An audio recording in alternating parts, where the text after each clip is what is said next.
What's up, guys? This is Chris from Honest Outlaw here, and today we're going to be talking about a topic that I like a lot and I have a lot of experience with. We're going to be talking about the 5 best polymer frame 5-inch pistols.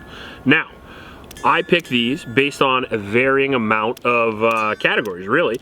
I kind of ranked them based on not just reliability, accuracy, ease of use, price, and all that stuff, but I did also rank them kind of on what feature set I like. I tried to add in maybe a couple of different ones so they weren't exactly the same, and I did take into account not just their reputation of reliability and accuracy with me, but with the entire gun community as a whole, how well they did in competitions, how well they did in law enforcement, etc.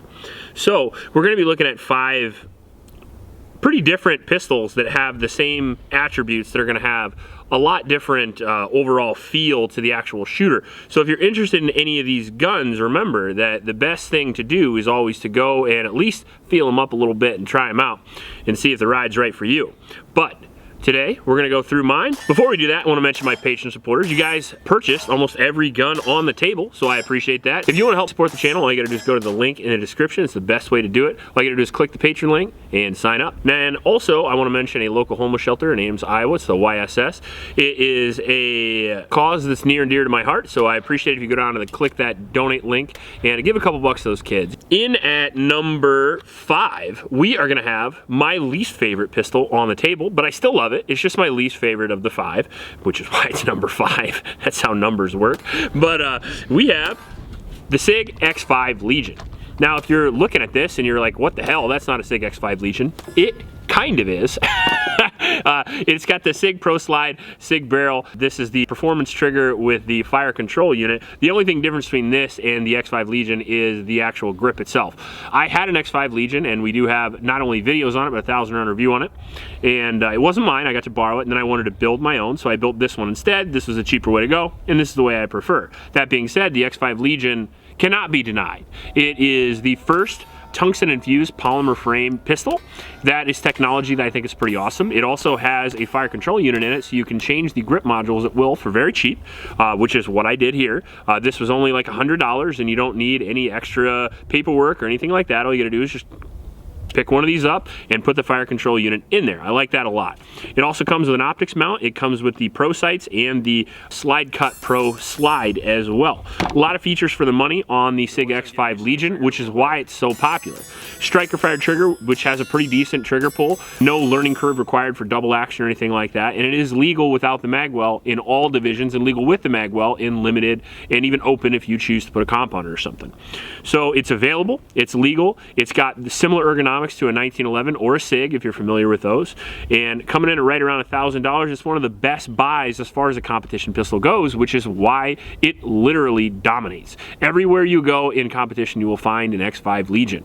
And the really nice thing about the X5 Legion is if you don't want the heavy tungsten infused grip module, within a matter of minutes you can pop it off, put one of these on there, and then you have a very lightweight carry gun as well, with no paperwork again. So if you're in one of those states where it's hard to get a couple of guns here and there, like Massachusetts, California, this would be an excellent choice for you if you could get one to begin with, I guess.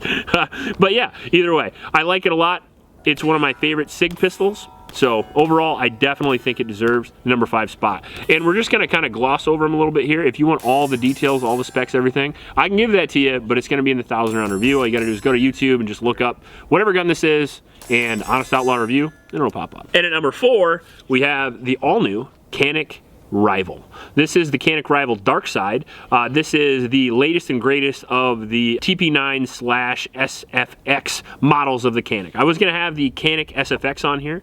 We have 1,000-round review of that and a bunch of the other Canik models as well, but this one just came out and I like this one a little better. So we got a couple hundred rounds for this. Figured I'd throw it on the list. If you don't like this one, SFX is always right there as well, except there's a couple of improvements with this one that I like over the previous, including the better trigger, the better slide cuts, and the better optics mount. These guns come with 3 18 round magazines. I forgot the Sig also comes with the same. And it comes with slide cuts, fiber optic front and rear. It can come with a red dot if you want it. And it also has a very nice undercut and an exceptional pre-cock striker fired trigger. And it comes in for around the $600, $500 mark, depending on where you find it, making it one hell of a buy for a 5-inch 9mm pistol. Great flexibility in between home defense, which it's reliable enough to do. It also has a rail. It can flex into concealed carry because it's so lightweight, coming in at around 26, 27 ounces for a full-size 5-inch gun. That's pretty impressive. And on top of that, if you get the full 5-inch, you have that bullet expansion, that velocity, that extra hitting power, and that lower recoil as well. And then finally, competition, which they also excel in. There's many competition shooters now that have won world championships with Canik. Canik is no longer just a budget gun. They're in the fold now, and I gotta tell you, they're an extremely excellent gun for the money, and just an excellent gun all around. They also happen to have almost completely ambi controls, and they are more reliable than they should be for what they cost. Feature set's amazing, recoil is amazing, accuracy is amazing. What can I say? Great little gun. In at number 3, we have the CZ P09. Now, the P09 has been a gun that I've owned for a very long time. This is actually the first one, or sorry, this is the second one. The first one that you guys saw the 1,000-round review of and stuff like that, that one's currently getting modified.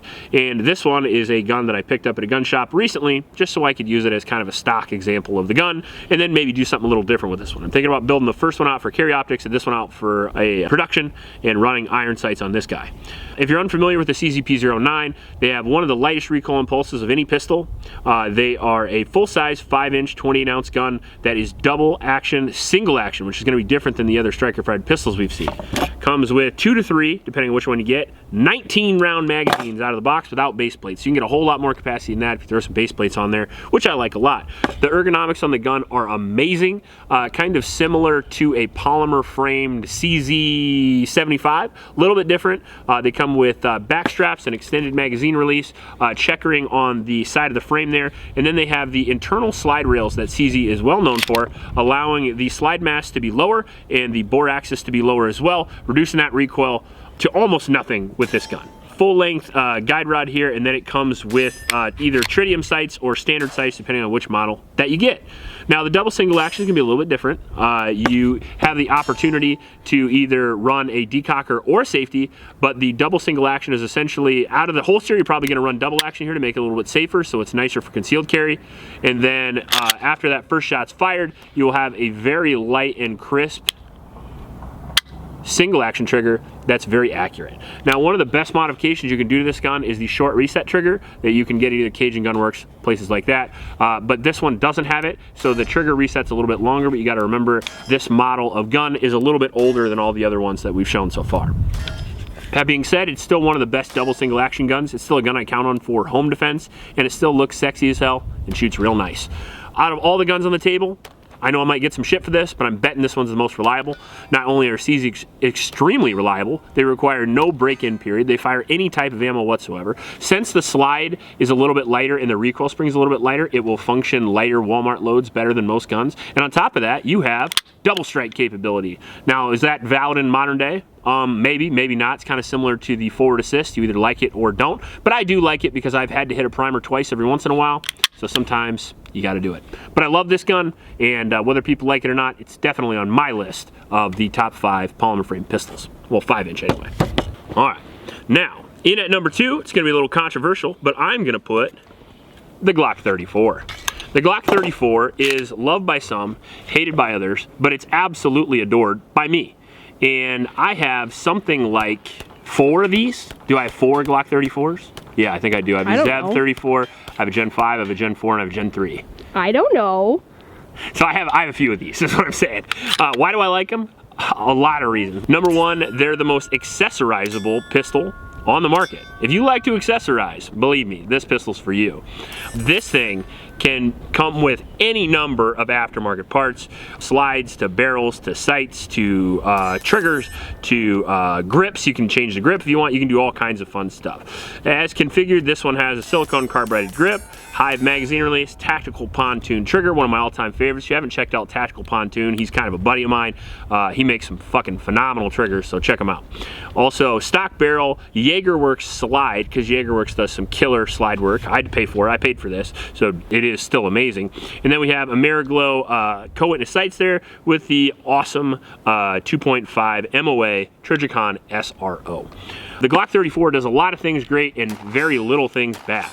It does have a grip angle most people don't like, but other than that, it is one of the most reliable, most accurate, most used, most successful pistols ever in the world as far as a full 5-inch gun goes. And that's because the two smaller versions of this, the 17 and 19, are the most popular pistols in the damn world.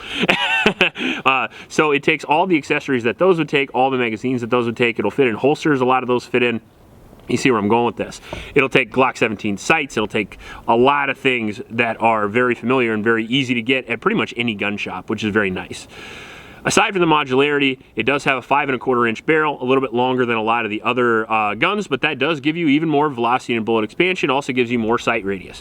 And it doesn't give it to you for any more weight. This is super lightweight when it comes to a 5-inch gun at around 27, 28 ounces of memory serves me, and it has very low recoil as well, because it also, just like the P09, has a very, very low bore axis, as you can see right there.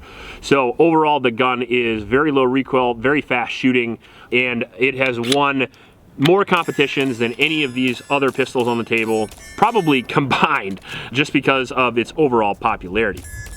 Now, there's a few things wrong with it. It doesn't have nearly as good of a trigger as a lot of the other guns on this list. However, that can be upgraded. But the one thing you have to remember with the Glock 34 is it is very accessorizable, but you are gonna have to accessorize it out of the box, unlike a lot of these other guns, and especially the gun that's coming next. So keep in mind that it's very proven in law enforcement. Law enforcement officers do carry the Glock 34. Hell, John Wick carries the goddamn Glock 34. So that's one thing. I think John Wick's not a real character, but still. The Glock 34 can be changed to fit every need that you want. This can be a tactical gun, it can be a home defense gun, it can be a duty gun, it can be a competition gun, it can be a carry gun. Out of all the guns on this list, this one's by far carried the most because it is the most carried and used 5-inch or 5 1/4 inch polymer frame pistol. Overall, I love the damn thing. It's super reliable, super durable. Way more than that, I guess. How many rounds do you think I have through this one? I don't know. Probably at least. You asked me these questions. I know. Probably at least 5. You can see holster wear over it, but the damn thing keeps on kicking. Of all these guns, I'm sure that if you're familiar with them, you're probably familiar with this one, and there's a good reason for it. Overall, this gun is absolutely excellent, but it does have some downsides. One of those being that it is just not as good and not as accurate as the next gun out of the box. So with that being said, we're gonna have a quick honorable mention list just off the top of my head that I can think of, some awesome ones. Number one's gonna be the Zev OZ9. Absolutely love that gun. The H&K VP9L, the long optics ready version, was absolutely awesome gun. And I'm sure there's many, many other guns I'm forgetting. The Strike One, which we actually will have a video on here shortly, which I forgot about, or I might have shot that today. But the Smith & Wesson M&P as well could fit into this list and could fit in these honorable mentions. These are just the 5 that I think were a notch above the rest. And with that being said, number one, my new baby, the Walther PDP 5-inch. I have thousands of rounds through the PDPs now over the last year. This came out a year ago, and the 5-inch is certainly my favorite, by far the lowest recoil, and by far the best ergonomics. It's in my opinion, the king of the P99 striker-fired clones, and that does sadly include the Canik. I think the Walther is just a little bit better ergonomically. I know, as you can see here, it's got silicon carbide all over it, but it does have really good texture out of the box. It has an amazing ergonomic grip. It has ambi controls. It has a phenomenal trigger, awesome magazine release, good slide cuts, comes optic ready out of the box, and all of that for only about $500. Proven company, proven track record, proven customer service, great trigger, great reliability, great accuracy, the fastest and most accurate polymer frame pistol that I've shot, all for around $550 to $600. That's hard to beat.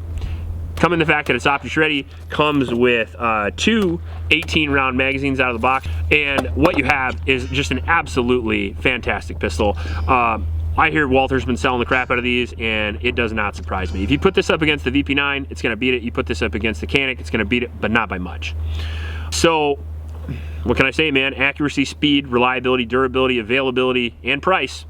Number one spot, basically due to that trigger, definitely goes to the PDP. If you look at the Glock and you look at the PDP, the only difference really is going to be that more straight angled 1911 grip angle, which I prefer on the Walther, and then it's going to have a really awesome 2.5 to 3.5 pound trigger. It's actually the performance trigger, but even the standard trigger is around 3.5 pounds, making it about half the weight and twice the quick reset of the Glock. So because of that, this gun's gonna be faster and more accurate in pretty much everybody's hands you put it in. Overall, those are my picks. Let me know what your picks are down in the comment section below. I know not everybody's gonna agree just because everybody's got their own awesome flavor that they like, and there's so many 5-inch polymer frame guns. I would just be curious to see what your favorites are, because maybe you know about some that I don't know. And if you do and you tell me, you might get to see it on the channel. So let me know what your picks are. Let me know if you liked the video. Please like and subscribe. Please help out your local homeless shelters, and remember to recycle. I'll check you later.